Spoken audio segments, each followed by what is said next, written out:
हमारे देश में बाबाओं की भीड़ लगी हुई है। सब लोग उनके पीछे अंधभक्त से चले जा रहे हैं। कुछ बाबा राम रहीम जैसे हैं, कुछ बाबा जो हैं प्रेमानंद जी जैसे हैं, तब कुछ लोग जो हैं अनिरुद्धाचार्य हैं, कुछ कोई और है। लेकिन हम किसके पीछे चलें, ये सोचने की बात है भाई, कि हम किसका अनुसरण करें। होना चाहिए हम उसको अपना गुरु माने, उसको उसके पीछे चले जो वास्तव में इस काबिल हो। क्यों? अरे भाई, राम रहीम जैसे के पीछे चलेंगे तो बर्बाद ही तो हो जाएंगे। इसलिए हमको हमेशा उनका अनुसरण करना चाहिए जो हमारे लिए सच में पूजनीय हो। आज हम आपके साथ शेयर करना चाहते हैं बाबा नीम करोली की कहानी, जिसको मैंने सुना, मैंने महसूस किया, तो मैंने सोचा मैं क्यों ना आपके साथ उसको शेयर करूं। मैं दूर दूर से बातें हमने सुनी थी, लेकिन हमारी जो दीदी हैं श्रीमती ममता त्रिपाठी, वो हल्द्वानी में रहती हैं, तो ये जो है उनके ऊपर आधारित है। मतलब उन्होंने फील किया उनकी महिमा को कि बाबा नीम करोली बाबा की क्या महिमा है। वो हाइड्रो विभाग में कार्यरत हैं, उनका बाबू के पद पे हैं। उनका जो है ट्रांसफर हल्द्वानी से देहरादून हो गया था। वो बहुत परेशान थी क्योंकि बच्चे यहाँ पे, वो वहाँ पे, बच्चे पढ़ने वाले छोटे थे, खाना है, कैसे करें, सब कैसे मैनेज होगा। तब वो देहरादून चली गई। उन्होंने सोचा कि चलो ट्रांसफ़र करवा लेते हैं। ट्रांसफ़र की उन्होंने बात की, लेकिन सबने कहा कि नहीं, कोई चांस नहीं है आपका ट्रांसफ़र होने का। वो बहुत परेशान हो गए थे। वो फिर छुट्टी था तो वो हल्द्वानी आए। उन्होंने कहा अपने हस्बैंड से, चलिए हम लोग बाबा नीम करोली के दरबार में चलते हैं, वही कुछ करेंगे, अब सब उनके ऊपर हम छोड़ देते हैं। इस तरह से वो बाबा के यहाँ कैची धाम में गई। वहाँ उन्होंने दर्शन किया। दर्शन करके जैसे वो बाहर आए, तुरंत उनके विभाग से फोन आया कि आपका कागज आगे की तरफ बढ़ गया है। अब ये बाबा की ही महिमा थी, जहाँ कोई चांस नहीं था वहाँ पे रास्ता निकल आया। वो देहरादून चली गई। उसके बाद उनको सपना आया कि एक बंदर जो है वो उनके पास बैठा है, उनके ऊपर तिलक कर रहा, उनके सर पे हाथ लगाया है। वो जग गए, उनको लगा कि ये वास्तव में हुआ है, और एक हफ्ते के अंदर उनका ट्रांसफर रुद्रपुर हो गया, जो कि हल्द्वानी के बहुत पास है। आज वो हल्द्वानी से अप डाउन करती हैं रुद्रपुर में और काफ़ी प्रोग्रेस पे है। ये उनकी आप बीती घटना उन्होंने मुझे बताया, तो मैं भी कैची धाम गई थी, मैंने भी अनुभव किया था उनकी महिमा को। इसलिए हम सोचे चलिए हम आपके साथ उनकी कहानी शेयर करते हैं। तब बाबा नीम करोली कौन थे, कहाँ से आए थे, ये सब बातें जहाँ तक मुझे पता है, मैंने भी सुनी हैं, मैं वो आपके साथ शेयर करना चाहती हूँ। तब बाबा जो है वो 1900 में उत्तर प्रदेश के अकबरपुर में जन्म लिए थे। उनका नाम लक्ष्मी नारायण शर्मा था। उन्होंने समाधि 1973 में ली वृंदावन में।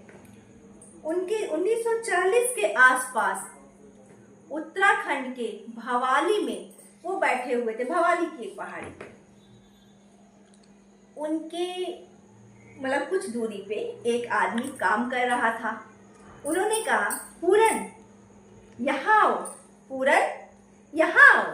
पूरन, उस आदमी ने देखा, अरे ये कौन बाबा है जो मुझे बुला रहे हैं, मैं इनको नहीं जानता हूँ। बाबा जी ने कहा, यहाँ आओ पूरन। तो वो गए वहाँ पे। कहा, बाबा मैं आपको नहीं पहचानता, आप कौन हैं? पूरन, बाबा जी ने कहा, पूरन मैं तुमको जन्मों से जानता हूँ, तुम परेशान ना हो, जाओ मेरे लिए कुछ खाने को लाओ, मुझे भूख लगी है।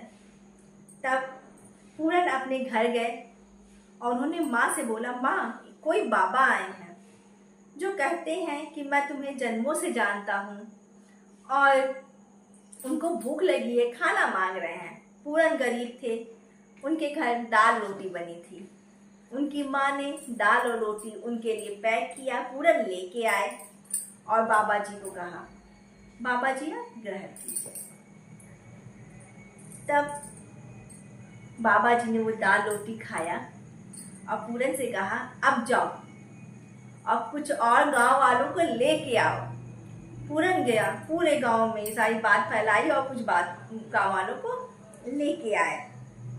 उसके बाद जो है वो कुछ पहाड़ी ऊपर गया। वहां पर एक पत्थर था बहुत बड़ा सा। उन्होंने कहा कि गांव वालों से बोला बाबा ने कि इस पत्थर को आप लोग हटाइए। गांव वाले कहे, बाबा हम लोग यहाँ के रहने वाले हैं, यहाँ आपको कुछ नहीं मिलेगा। बाबा ने कहा, अरे हटाओ तो पहले। तब उस पत्थर को हटाया गया।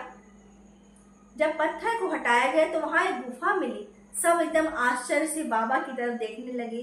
अरे हम तो यहाँ के निवासी हैं, ये बाबा पता नहीं कहाँ से आए हैं। और ये देख कह रहे हैं कि यहाँ ये है और गुफा निकल भी आई है। बाबा ने कहा, आप लोग आश्चर्य से मत देखिए, मैं भी आप ही के जैसा हूँ, मैं कोई भगवान नहीं हूँ, ना कोई अंतर्यामी, मुझे ऐसा लगा। इस तरह से सब लोग गुफा के अंदर गए।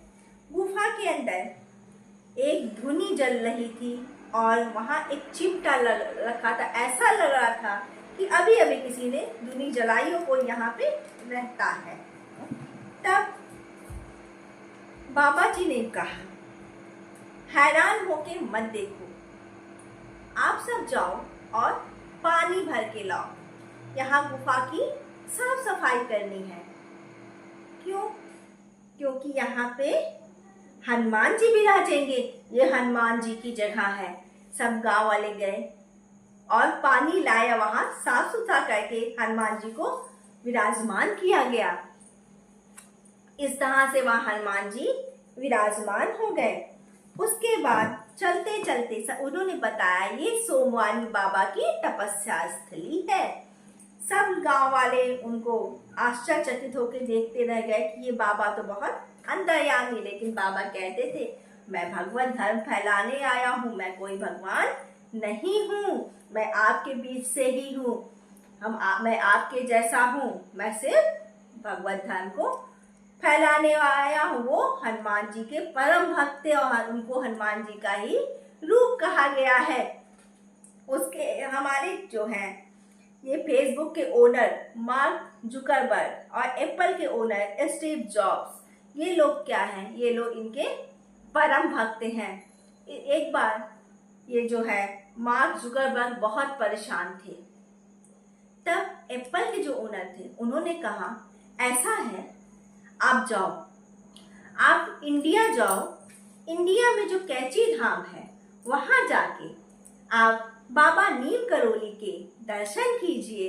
वहां पे आपको जरूर आपकी समस्या का समाधान मिल जाएगा।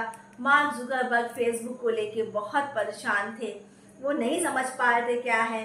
ये बातें मार्क जुकरबर्ग ने खुद ही प्रधानमंत्री नरेंद्र मोदी जी को जब वो गए थे तब उन्होंने बताया कि 10 साल पहले ऐसे ऐसे चीजें हुई थी। तब जो है ये इंडिया आए 1 महीने के लिए, वो कैची धाम गए। वहां पे वो 1 दिन रहने का सोच के गए थे, लेकिन मौसम खराब होने की वजह से उनको वहां पे 2 दिन रुकना पड़ा। कैची धाम के जो देख रेख करते हैं उन्होंने बताया कि फेसबुक के ऑफिस से मेरे पास फोन आया था कि मार्क जुकरबर्ग नाम का एक आदमी आपके पास आने वाला है। तब जब वो वहां पे गए, मार्क जुकरबर्ग बाबा जी की उस समय 32 साल पहले उन्होंने समाधि ले रखी थी। जब वो वहां पहुंचे तब इस तरह से वो वहां गए और उनको अपनी समस्या का समाधान मिला। जब वो वहां से वापस आए तब उनको लगातार जो है अपने काम में सफलता मिलती गई। वो बहुत बड़े भक्त हैं, एप्पल के ओनर, सब इन लोगों को कौन नहीं जानता, ये लोग परिचय के मोहताज नहीं है। ये लोग बाबा नीम करोली के बहुत बड़े भक्त हैं। उनको उनके नाम में जो है उनके नाम में प्रगति मिली है, वो आगे बढ़े इनकी ही कृपा से। और हमारे जो गृह मंत्री रह चुके गोविंद बल्लभ भाई पटेल, गोविंद बल्लभ भाई पंत जी केंद्रीय मंत्री थे और नारायण दत्त तिवारी जो उत्तराखंड और उत्तर प्रदेश दोनों के चीफ मिनिस्टर रह चुके थे। ये लोग भी बाबा नीम करोली के बहुत बड़े भक्त थे। वो एक बार की बात है, पंत जी की तबीयत बहुत खराब हो गई थी। ऐसा लग रहा था वो अब नहीं बचेंगे। तब बाबा के पास जो संदेश लेके गया कि बाबा पंत जी नहीं रहे। बाबा ने कहा, अरे ऐसा नहीं हो सकता है, पंत को अभी बहुत आगे जाना है, वो नहीं मरेंगे। पंत जी की इतनी सीरियस हालत थी कि वो जब भी खत्म हो जाते, लेकिन बाबा के आशीर्वाद से वो स्वस्थ हुए और वो आगे बढ़े। तब एक बार की बात है, बाबा दिल्ली गए थे। वहां पे वो बिरला मंदिर में रुके थे। ये चमत्कारी घटनाएं हैं जो मैंने भी सुनी है, तो मैं आपके साथ शेयर कर रही हूँ। बिरला मंदिर में रुके हुए थे, वहां कुछ बांग्लादेशी भी रुके थे। तो उनके भक्तों में बांग्लादेशी भी थे। एक आदमी परेशान सा बाबा के सामने आके खड़ा हुआ। बाबा ने उसको देखते ही कहा, ऐसा है, जाओ, तुम्हारा भाई आने वाला है, वो एक दिन देश का राजा बनेगा। और ये आदमी सोचा, अरे ये बाबा क्या कह रहे हैं, मेरा भाई तो पाकिस्तान की मियां वाली जेल में बंद है, वो राजा कैसे बनेगा, उसको तो फांसी होने वाली है। बहुत परेशान हुआ इनकी बात सुन के। बाबा ने फिर उससे कहा, जाओ, यहाँ समय मत गवाओ, जाओ अपने भाई की अगवानी की तैयारी करो। उसके बाद बाबा ने उसकी तरफ से मुंह फेर लिया। बाबा उससे और कोई बात नहीं किए। हालांकि उसके दिमाग में बहुत सारी चीजें चल रही थी। अरे बाबा कैसे कह रहे हैं उनको फांसी होने वाली है, वो कह रहे हैं राजा बनेगा, ऐसे कैसे संभव है। बाद में उन्होंने ही अपने इंटरव्यू में बताया कि मैं कौन हूँ और क्या क्या हुआ। तब उसी समय लड़ाई छिड़ गई। लड़ाई छिड़ी तो बांग्लादेश अलग हो गया और पाकिस्तान के जेल के कैदी रिहा हो गए। तो जिसकी बात थी वो बांग्लादेश के पहले राष्ट्रपति शेख मुजीबुर रहमान के छोटे भाई थे। और पहले राष्ट्रपति जो बने वही मियां वाली जेल में कैद थे। बाबा ने कहा था तुम्हारा भाई देश का राजा बनेगा, तो वो बांग्लादेश के पहले राष्ट्रपति बन गए। तो बाबा जी को इसीलिए सत सत प्रणाम है। उनके में आस्था आप लोग बनाए रखिए, ये बहुत अच्छा है। इनके बारे में किताब भी लिखी गई है। रिचर्ड एल्बर्ट ने एक किताब लिखी है, miracle of love. Richard Albert ने किताब लिखी है मिरेकल ऑफ लव। उसकी एक स्टोरी है। स्टोरी क्या है? बुलेट प्रूफ जैकेट की। एक बार बाबा ठंड की रात थी, उत्तर प्रदेश के फतेहगढ़ के एक बुजुर्ग दंपत्ति के घर चले गए। रात का समय था। बाबा वहां पहुंचे। उनके पास खाने के लिए जो भी चीज, मतलब बहुत व्यवस्था नहीं थी, जो भी चीज था उन्होंने बाबा के सामने रखा। बाबा ने बहुत प्रेम से उसको ग्रहण किया। उसके बाद उन लोगों ने बाबा को के लिए चारपाई बिछाई और एक कंबल दिया। अब बाबा वो कंबल ओढ़ के सो गए।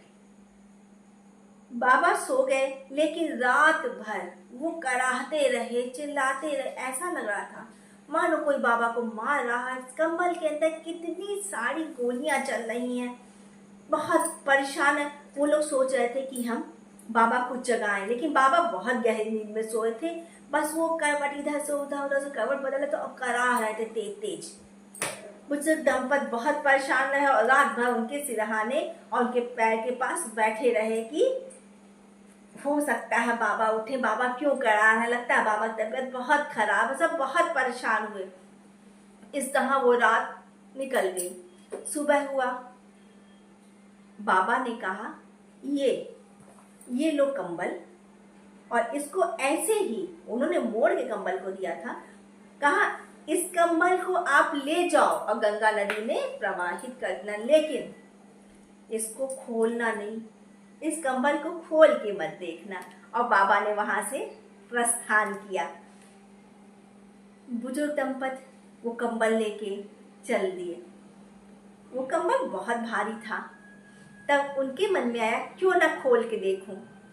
वो उस कंबल को खोलने वाले थे, लेकिन तभी बाबा की चेतावनी याद आई कि ये कंबल खोल के मत देखना, सीधे नदी में प्रवाहित कर देना। उन लोगों का बाबा पर बहुत आस्था थी, इसीलिए उन्होंने बाबा की बात मानी और वो कंबल उसी गंगा नदी में प्रवाहित कर दिया। उसके बाद वो दिन बीत गया। 1 महीने बाद उस बुजुर्ग दंपत का इकलौता लड़का, जो कि बर्मा फ्रंट पे अंग्रेजों की तरफ से लड़ाई लड़ रहा था, उस समय अंग्रेज लोग थे, तो वो अंग्रेजों की तरफ से लड़ाई लड़ने गया था जापानी सैनिकों के खिलाफ। वो लौट आया 1 महीने बाद। इस घटना के 1 महीने बाद वो लौट आया। उसने बताया कि माँ, वो ठंड की रात थी।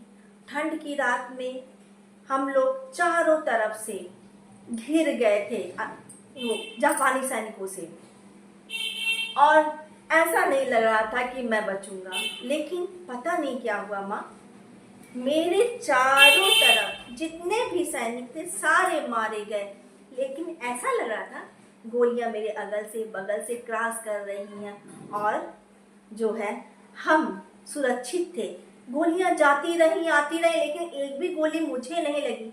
तो बुजुर्ग दंपत को याद आया ये वही रात थी जब बाबा जी हमारे घर आए थे, और ये सारी गोलियां उन्होंने अपने ऊपर झेली, और उस कंबल में वो गोलियां ही थी जो हम लोग ने गंगा नदी प्रवाहित कर। ये है बाबा नीम करोली की महिमा। हमको जितनी जानकारी थी उसको हमने आपके साथ शेयर की। अगर आपको और चमत्कारों के बारे में पता है तो आप उसको मेरे साथ शेयर कीजिए, कमेंट कीजिए। और आप अगर बाबा नीम करोली में विश्वास करते हैं, उनकी महिमा को मानते हैं, तो हमारे चैनल को सब्सक्राइब कीजिए, लाइक कीजिए और शेयर कीजिए। जय बाबा नीम करोली की।